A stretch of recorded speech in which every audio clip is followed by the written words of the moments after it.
ओम शांति। 27 दिसंबर 2025 के ईश्वरीय महावाक्य। पहले एक नजर मुरली के मुख्य पॉइंट पर। बाबा ने कहा, अब आत्माएं दुखधाम से सुखधाम में जाने वाली हैं, जहां कोई अप्राप्त वस्तु नहीं होती। पुरुषोत्तम संगम युग यह एकमात्र युग है जब बाप आकर स्वयं राजयोग सिखलाते हैं। ऊंचते ऊंच भगवान एक ही है, उसी की अव्यभिचारी याद चाहिए। एक ही दवाई है अपने को आत्मा समझ बाप को याद करना। और फिर बाबा ने कहा, पाप भस्म हो रहे हैं, इसलिए आगे पाप नहीं करने हैं। मुरली रोज नहीं सुनी तो आत्मिक पढ़ाई की लिफ्ट छूट जाती है। दैवी गुण धारण करना ही सच्चा पुरुषार्थ है। लक्ष्य स्पष्ट है, बेगर से प्रिंस, मनुष्य से देवता बनना। और फिर लास्ट में बाबा ने कहा, यह मुरली नहीं, बाप का हाथ पकड़कर घर चलने का निमंत्रण है। यह मुरली प्यार की भी है और डिसिप्लिन की तलवार भी है।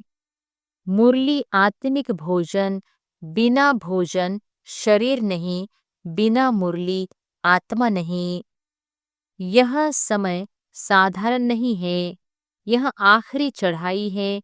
यहाँ थोड़ी सी लापरवाही बहुत बड़ी गिरावट बन सकती है। और अब सुनते हैं महावाक्यों को विस्तार से। मुरली का सार। मीठे बच्चे, तुम्हारे दुख के दिन अब पूरे हुए। तुम अब ऐसी दुनिया में जा रहे हो जहां कोई भी अप्राप्त वस्तु नहीं। प्रश्न है, किन दो शब्दों का राज तुम्हारी बुद्धि में होने कारण पुरानी दुनिया से बेहद का वैराग्य रहता है? उत्तर है, उतरती कला और चढ़ती कला का राज तुम्हारी बुद्धि में है। तुम जानते हो, आधा कल्प हम उतरते आए, अभी है चढ़ने का समय। बाप आए हैं नर से नारायण बनाने की सत्य नॉलेज देने। हमारे लिए अब कलयुग पूरा हुआ, नई दुनिया में जाना है, इसलिए इससे बेहद का वैराग्य है। गीत है, धीरज धर मनुआ धीरज धर, तेरे सुख भरे दिन आए कि आए। तकदीर का सूरज चमकेगा, गम के बादल छट जाएंगे। ओम शांति। मीठे मीठे रूहानी बच्चों ने गीत सुना। रूहानी बाप बैठ समझाते हैं। यह एक ही पुरुषोत्तम संगम युग है, जबकि कलप कलप बाप आकर रूहानी बच्चों को पढ़ाते हैं, राजयोग सिखलाते हैं। बाप रूहानी बच्चों को कहते हैं, मनुआ अर्थात आत्मा, हे आत्मा धीरज धरो। आत्माओं से बात करते हैं। इस शरीर का मालिक आत्मा है। आत्मा कहती है, मैं अविनाशी आत्मा हूँ, यह मेरा शरीर विनाशी है। रूहानी बाप कहते हैं, मैं एक ही बार कल्प के संगम पर आकर तुम बच्चों को धीरज देता हूँ कि अब सुख के दिन आते हैं। अभी तुम दुखधाम रौ नरक में हो। सिर्फ तुम नहीं हो, परंतु सारी दुनिया रौ नरक में है। तुम जो मेरे बच्चे बने हो, रौ नरक से निकलकर स्वर्ग में चल रहे हो। सतयुग त्रेता द्वापर पास हो गया, कलयुग भी तुम्हारे लिए पास हो गया। तुम्हारे लिए यह पुरुषोत्तम संगम युग है, जबकि तुम तमोप्रधान से सतोप्रधान बनते हो। आत्मा जब सतोप्रधान बन जाएगी तो फिर यह शरीर भी छोड़ेगी। सतोप्रधान आत्मा को सतयुग में नया शरीर चाहिए। वहाँ सब कुछ नया होता है। बाप कहते हैं, बच्चे अब दुखधाम से सुखधाम में चलना है, उसके लिए पुरुषार्थ करना है। सुखधाम में इन लक्ष्मी नारायण की राजाई थी। तुम पुरुषार्थ कर रहे हो नर से नारायण बनने का। यह सत्य नर से नारायण बनने की नॉलेज है। भक्ति मार्ग में हर पूर्णमासी पर कथा सुनाते आए हो, परंतु वह है ही भक्ति मार्ग। उसे सत्य मार्ग नहीं कहेंगे, ज्ञान मार्ग है सत्य मार्ग। तुम सीढ़ी उतरते उतरते झूठ खंड में आते हो। अभी तुम जानते हो, सत्य बाप से हम यह नॉलेज पाकर 21 जन्म देवी देवता बनेंगे। हम थे, फिर सीढ़ी उतरते आए। उतरती कला और चढ़ती कला का राज तुम्हारी बुद्धि में है। पुकारते भी हैं, हे बाबा आकर हमको पावन बनाओ। एक बाप ही पावन बनाने वाला है। बाप कहते हैं, बच्चे तुम सतयुग में विश्व के मालिक थे, बहुत धनवान, बहुत सुखी थे। अभी बाकी थोड़ा समय है। पुरानी दुनिया का विनाश सामने खड़ा है। नई दुनिया में एक राज्य, एक भाषा थी, उसको कहा जाता है अद्वैत राज्य। अभी कितना द्वैत है, अनेक भाषाएं हैं। जैसे मनुष्यों का झाड़ बढ़ता जाता है, भाषाओं का भी झाड़ वृद्धि को पाता जाता है। फिर होगी एक भाषा। गायन है ना, वर्ल्ड की हिस्ट्री ज्योग्राफी रिपीट। मनुष्यों की बुद्धि में नहीं बैठता। बाप ही दुख की पुरानी दुनिया को बदल सुख की नई दुनिया स्थापन करते हैं। लिखा हुआ है प्रजापिता ब्रह्मा द्वारा डीटिज्म की स्थापना। यह है राजयोग की पढ़ाई। यह ज्ञान जो गीता में लिखा हुआ है, बाप ने जो सम्मुख सुनाया, वह फिर मनुष्यों ने भक्ति मार्ग के लिए बैठ लिखा है, जिससे तुम उतरते आए हो। अभी भगवान तुमको चढ़ाते हैं, पढ़ाते हैं। ऊपर चढ़ने के लिए भक्ति को कहा ही जाता है उतरती कला का मार्ग। ज्ञान है चढ़ती कला का मार्ग। यह समझाने में तुम डरो मत।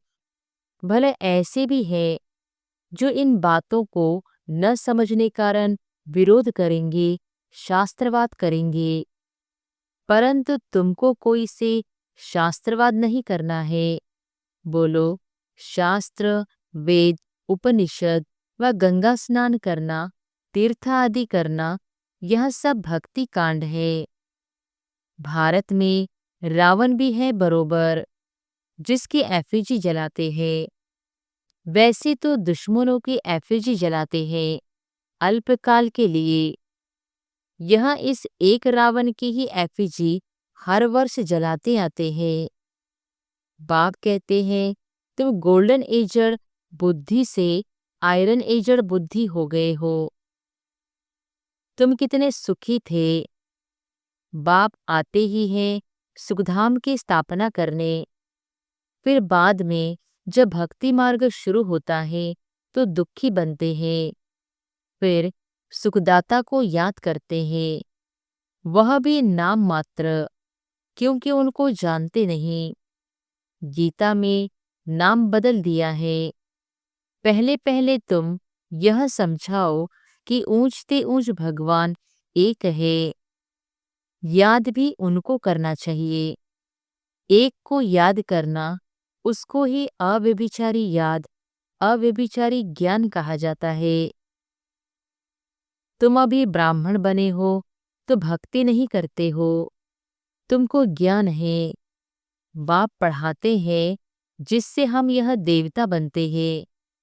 दैवी गुण भी धारण करने हैं, इसलिए बाबा कहते हैं अपना चार्ट रखो तो मालूम पड़ेगा हमारे में कोई आसुरी गुण तो नहीं है। देह अभिमान है पहला अवगुण, फिर दुश्मन है काम। काम पर जीत पाने से ही तुम जगज्जीत बनेंगे। तुम्हारा उद्देश्य ही यह है। इन लक्ष्मी नारायण के राज्य में कोई अनेक धर्म थे नहीं। सतयुग में देवताओं का ही राज्य होता है। मनुष्य होते हैं कलयुग में। है भला वह भी मनुष्य, परंतु दैवी गुणों वाले। इस समय सब मनुष्य है आसुरी गुणों वाले। सतयुग में काम महाशत्रु होता नहीं। बाप कहते हैं इस काम महाशत्रु पर जीत पाने से तुम जगज्जीत बनेंगे। वहां रावण होता नहीं। यह भी मनुष्य समझ नहीं सकते। गोल्डन एज से उतरते उतरते तमोप्रधान बुद्धि बने हैं। अब फिर सतोप्रधान बनना है। उसके लिए एक ही दवाई मिलती है। बाप कहते हैं अपने को आत्मा समझ बाप को याद करो तो जन्म जन्मांतर के पाप भस्म हो जाएंगे। तुम बैठे हो पापों को भस्म करने, तो फिर आगे पाप नहीं करना चाहिए, नहीं तो वह 100 गुना बन जाएगा। विकार में गए तो 100 गुना दंड पड़ जाएगा। फिर वह मुश्किल चढ़ सकते हैं। पहला नंबर दुश्मन है यह काम। 5 मंजिल से गिरेंगे तो हड़गुड़ एकदम टूट जाएगी, शायद मर भी जाए। ऊपर से गिरने से एकदम चकनाचूर हो जाते हैं। बाप से प्रतिज्ञा तोड़ काला मोह किया तो गोया आसुरी दुनिया में चला गया, यहाँ से मर गया। उनको ब्राह्मण भी नहीं शूद्र कहा जाएगा। बाप कितना सहज समझाते हैं। पहले तो यह नशा रहना चाहिए। अगर समझो श्री कृष्ण भगवानुवाच भी हो, वह भी तो जरूर पढ़ा करके आप समान बनाएंगे ना। परंतु श्री कृष्ण तो भगवान हो न सके, वह तो पुनर्जन्म में आते हैं। बाप कहते हैं मैं ही पुनर्जन्म रहित हूँ। राधे कृष्ण, लक्ष्मी नारायण अथवा विष्णु एक ही बात है।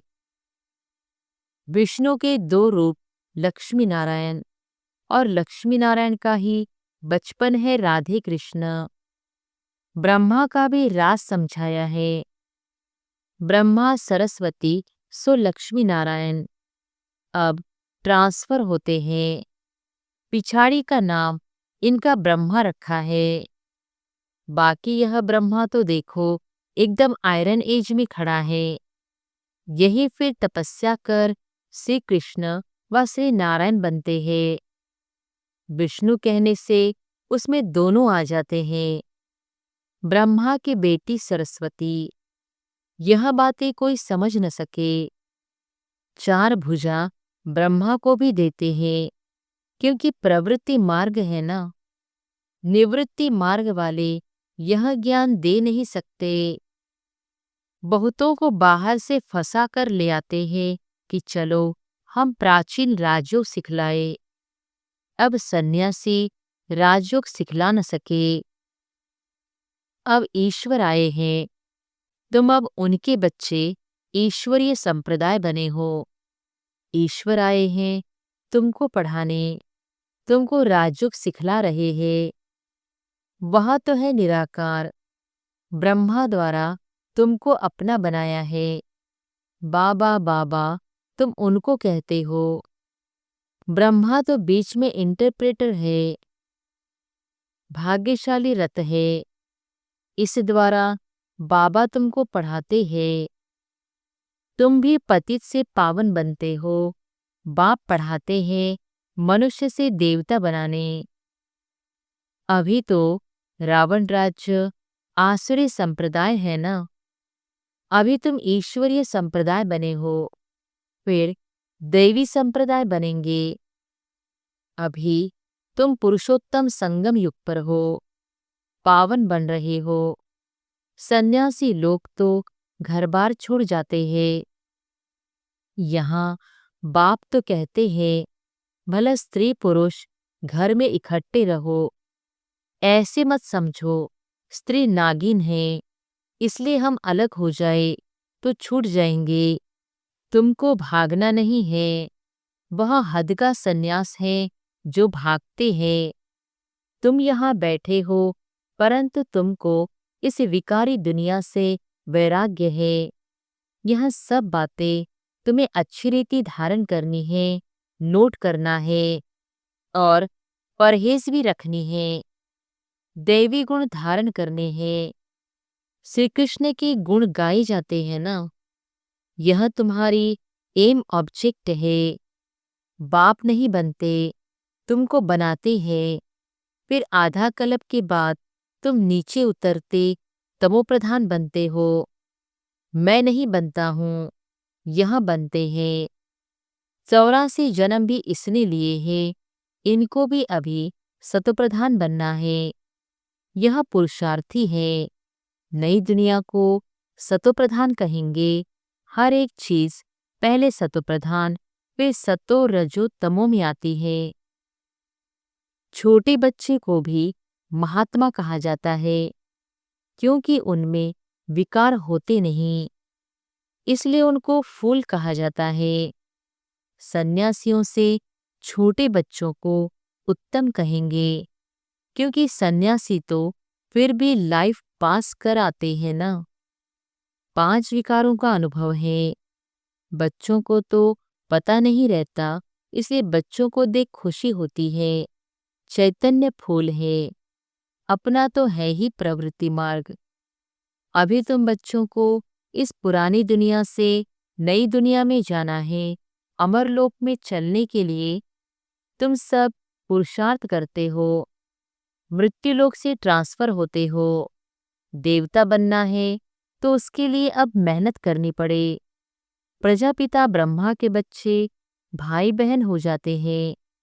भाई बहन तो थे ना, प्रजापिता ब्रह्मा की औलाद आपस में क्या ठहरे। प्रजापिता ब्रह्मा गाया जाता है। जब तक प्रजापिता का बच्चा न बने सृष्टि की रचना कैसे हो। प्रजापिता ब्रह्मा के हैं सब रूहानी बच्चे। वह ब्राह्मण होते हैं जिस्मानी यात्रा वाले, तुम हो रूहानी यात्रा वाले। वह पतित, तुम पावन। वह कोई प्रजापिता की संतान नहीं है, यह तुम समझते हो।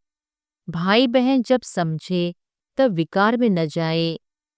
बाप भी कहते हैं खबरदार रहना, हमारा बच्चा बनकर कोई क्रिमिनल काम नहीं करना, नहीं तो पत्थर बुद्धि बन जाएंगे। इंद्र सभा की कहानी भी है। शूद्र को ले आई तो इंद्र सभा में उनकी बदबू आने लगी, तो बोला पतित को यहाँ क्यों लाया है। फिर उनको श्राप दे दिया। वास्तव में इस सभा में भी कोई पतित आ नहीं सकते। भला बाप को मालूम पड़े व न पड़े, वह तो अपना ही नुकसान करते हैं और ही 100 गुना दंड पड़ जाता है। पतित को अलाउ नहीं है। उन्हों के लिए विजिटिंग रूम ठीक है। जब पावन बनने की गारंटी करे, दैवी गुण धारण करे, तब अलाउ हो। दैवी गुण धारण करने से टाइम लगता है। पावन बनने की एक ही प्रतिज्ञा है। यह भी समझाया है देवताओं की और परमात्मा की महिमा अलग अलग है। पतित पावन लिबरेटर गाइड बाप ही है। सब दुखों से लिबरेट कर अपने शांतिधाम में ले जाते हैं। शांतिधाम, सुखधाम और यह दुखधाम भी चक्र है। अभी दुखधाम को भूल जाना है। शांतिधाम से सुखधाम में वो आएंगे जो नंबरवार पास होंगे, वही आती रहेंगे। यह चक्र फिरता रहता है। ढेर की ढेर आत्माएं हैं, सबका पाठ नंबरवार है, जाएंगे भी नंबरवार। उनको कहा जाता है शुबाबा का सीजरा अथवा रुद्रमाला। नंबरवार जाते हैं, फिर नंबरवार आते हैं। दूसरे धर्म वालों का भी ऐसा होता है। बच्चों को रोज समझाया जाता है, स्कूल में रोज नहीं पढ़ेंगे, मुरली नहीं सुनेंगे तो फिर अपसेंट हो जाएंगे। पढ़ाई की लिफ्ट तो जरूर चाहिए। गवर्नमेंट यूनिवर्सिटी में अपसेंट थोड़ी ही होनी चाहिए। पढ़ाई कितनी ऊंच है जिससे तुम सुखधाम के मालिक बनते हो। वहां तो अनाज सब फ्री रहता है, पैसा नहीं लगता। अभी तो कितना हंगामा है, 100 वर्ष में कितना महंगा हो गया है। वहां कोई अप्राप्त वस्तु नहीं होती जिसके लिए मुश्किलात आए। वह है ही सुखधाम। तुम अभी वहां के लिए तैयारी कर रहे हो। तुम बेगर टू प्रिंस बनते हो। साहूकार लोग अपने को बेगर नहीं समझते हैं। अच्छा, मीठे मीठे सिकिलधे बच्चों प्रति मात पिता बाप दादा का याद प्यार और गुड मॉर्निंग। रूहानी बाप की रूहानी बच्चों को नमस्ते। धारणा के लिए मुख्य सार। पहले पॉइंट, बाप से जो संपूर्ण पावन बनने की प्रतिज्ञा की है, इसे तोड़ना नहीं है। बहुत बहुत परहेज रखनी है। अपना चार्ट देखना है, हमारे में कोई अवगुण तो नहीं है। दूसरी पॉइंट, गॉडली यूनिवर्सिटी में कभी भी अपसेंट नहीं होना है। सुखधाम का मालिक बनने की ऊंची पढ़ाई एक दिन भी मिस नहीं करनी है। मुरली रोज जरूर सुननी है। वरदान है, हर सेकंड हर संकल्प के महत्व को जान। पुण्य की पूंजी जमा करने वाले पद्मा पदमपति भव।